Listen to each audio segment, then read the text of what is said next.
ರಸ್ತೆ ಬದಿ ಕಾರು ನಿಲ್ಲಿಸಿ ವಿದ್ಯಾರ್ಥಿನಿಯೊಬ್ಬಳು ತನ್ನ ಗೆಳತಿಯರಿಗೆ ಕಾಯುತ್ತಿದ್ದಾಗ ಕಳ್ಳನೋರ್ವ ಆಕೆಯನ್ನ ಬೆದರಿಸಿ ಕಾರಿನ ಗ್ಲಾಸ್ ಒಡೆದು ಚಿನ್ನದ ಸರ ದೋಚಿಕೊಂಡು ಪರಾರಿಯಾದ ಘಟನೆ ಶಿವಮೊಗ್ಗದ ಪುರದಾಳು ರಸ್ತೆಯಲ್ಲಿ ನಡೆದಿದೆ.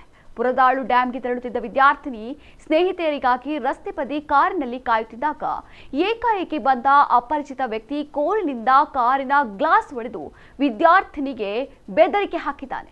ಬಳಿಕ ವಿದ್ಯಾರ್ಥಿನಿಯ ಕೊರಳಲ್ಲಿದ್ದ ಸುಮಾರು 15 ಗ್ರಾಂ ತೂಕದ ಚಿನ್ನದ ಸರವನ್ನ ಕಸಿದುಕೊಂಡು ಸ್ಥಳದಿಂದ ಪರಾರಿಯಾಗಿದ್ದಾನೆ. ಘಟನೆಯಿಂದ ವಿದ್ಯಾರ್ಥಿನಿ ಆತಂಕಕ್ಕೊಳಗಾಗಿದ್ದು, ಈ ಸಂಬಂಧ ತುಂಗಾನಗರ ಪೊಲೀಸ್ ಠಾಣೆಯಲ್ಲಿ ದೂರು ದಾಖಲಾಗಿದೆ.